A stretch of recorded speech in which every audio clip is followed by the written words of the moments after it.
ہم نے یہ طے کیا ہے کہ میں تمہیں ان اولناک واقعات کے بارے میں بتاؤں جن کا سامنا ہم اس وقت سے کر رہے ہیں جب سے۔ اتنا کہہ کر وہ آواز بھرا گئی جیسے وہ اپنے جذبات کو کنٹرول کر رہا ہو۔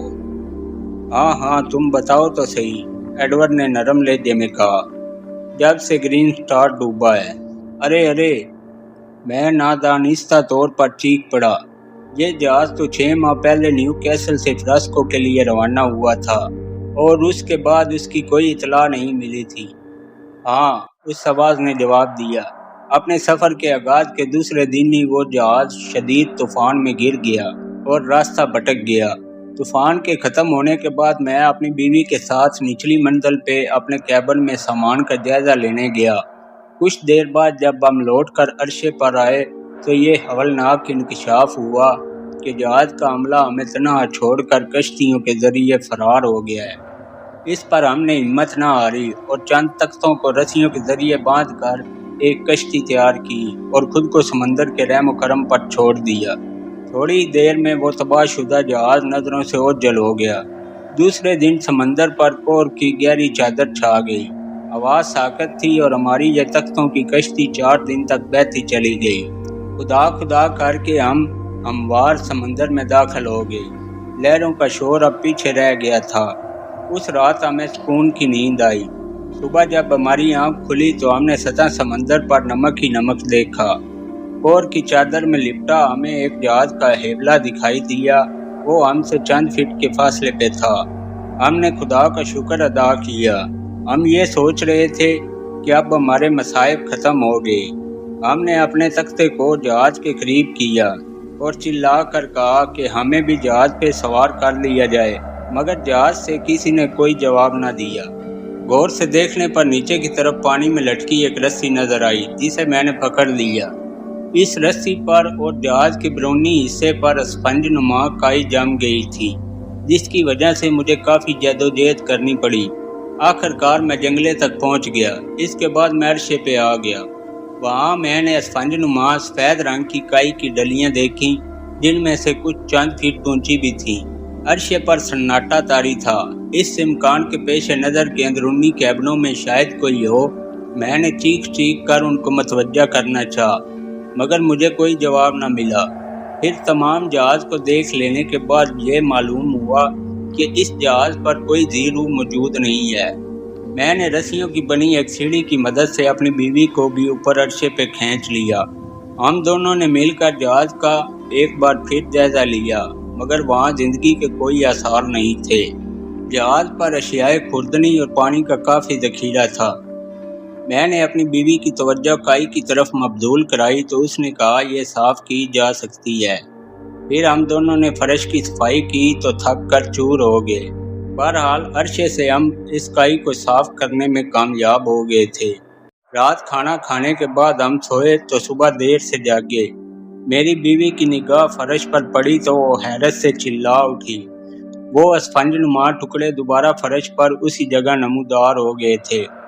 ہم نے ناشتے سے فارغ ہو کر جہاز کے سٹور سے تیزاب کی بوتلیں تلاش کیں اور فرش کو دوبارہ اچھی طرح دھو دیا۔ ہم اس کے بعد کئی دن تک جہاز پر رہے۔ ہم خوش تھے کہ وہ عجیب سی چیز عرصے کے فرش سے غائب ہو گئی تھی، مگر ہماری یہ خوشی عارضی ثابت ہوئی۔ 10ویں دن وہ اسفنج نما کائی کے ٹکڑے دوبارہ نمودار ہو گئے۔ اس بار ان کی تعداد زیادہ تھی، شاید صاف کٹنے سے ان کے جراثیم پھیل گئے تھے۔ دوسرے دن میری بیوی نے کہا ذرا کیبن میں چلو، تمہیں ایک چیز دکھانی ہے۔ جب میں کیبن میں گیا تو اس نے اپنا تکیہ میرے سامنے کر دیا۔ اس پہ بھی وہ عجیب اسفنج نما کائی نمودار ہو گئی تھی جس کا حجم چنے کی دال کے دانے کے برابر تھا۔ ہم دونوں نے جہاز کو چھوڑ دینے کا فیصلہ کیا۔ ہم نے جلدی اپنا سامان اکٹھا کیا۔ ان میں سے بھی بعض چیزوں پر وہ منحوس شے نمودار ہو گئی تھی۔ میں نے وہ تمام چیزیں وہیں چھوڑنے کا فیصلہ کیا۔ کچھ خوراک کے ڈبے اور محفوظ چیزیں لے کر ہم نے ایک چھوٹی سی کشتی کو سمندر میں اتارا اور ساحل کی طرف چل دیے۔ جو ہی ہم ساحل پر پہنچے ہم پر یہ بھیانک انکشاف ہوا کہ وہ منحوس چیز وہاں بھی پھیلی ہوئی ہے، لیکن کچھ دیر تلاش کے بعد ہمیں اس جزیرے پر ایک جگہ ایسی مل لی گئی جہاں وہ کائی موجود نہیں تھی۔ میں نے ماریا کو وہیں چھوڑا اور دوبارہ جہاز پہ جا کر کچھ چھوڑ کر آمد چیزیں لے آیا، جن میں ایک بادبان اور لکڑی کے تختے تھے، جن کی مدد سے ہم نے وہاں رہنے کے لیے ٹینٹ بنا لیا۔ اپنی حسین بیوی کی رفاقت کے باعث وہ دن میری زندگی کے خوشگوار ترین دن بن گئے۔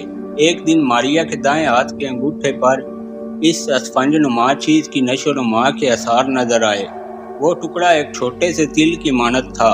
ہم نے اسے صابن اور پانی سے صاف کیا، مگر اگلے دن وہ سفید سا لجا ٹکڑا دوبارہ اس کے انگوٹھے پر نمودار ہو گیا۔ اچانک ماریا نے میری توجہ میرے گال کی طرف کروائی تو میں نے ہاتھ سے گال کو چھوا۔ تب مجھے معلوم ہوا کہ میں خود بھی اس منحوس چیز کی زد میں آ گیا ہوں۔ پھر 3 ماہ گزر گئے۔ ہمارے چہرے اور جسم پر اس منحوس چیز کی نشو و نما کچھ زیادہ ہی ہو گئی۔ اب ہمیں یہ احساس ہو گیا تھا کہ ہم تندرست اور صحت مند لوگوں میں نہ رہ سکیں گے۔ ہمیں شاید کئی سال اس جزیرے پر گزارنے پڑیں۔ مزید ایک صبح جب میں جہاز کے اسٹور سے کھانے کی چیزیں لے کر لوٹا تو میں نے دیکھا میری بیوی کچھ کھا رہی ہے۔ ڈیئر، یہ کیا ہے؟ میں نے ساحل پر اترتے ہوئے اس سے پوچھا تو وہ خوف زدہ ہو گئی اور اس نے کسی چیز کو زمین پر پھینک دیا۔ وہ اسی منحوس کائی کا ایک ٹکڑا تھا۔ ڈیئر، مائی ڈیئر، میں نے کہا اور پھر مزید کچھ نہ کہہ سکا۔ وہ میری آواز سن کر رونے لگی۔ اس نے مجھے بتایا کہ خوراک کی کمی کے پیش نظر اس نے گزشتہ روز اس چیز کو چکھا تھا جو اسے پسند آئی۔ میں نے اس سے وعدہ لیا کہ چاہے جتنی بھوک لگے وہ اس منحوس چیز کو ہاتھ نہ لگائے گی۔ وعدہ کرنے کے کچھ دیر بعد اس نے بتایا کہ اچانک اس کے دل میں اس چیز کو کھانے کی خواہش ابھر رہی ہے۔ اس نے بہرحال وعدہ نبھایا اور اس خواہش کو کچل دیا۔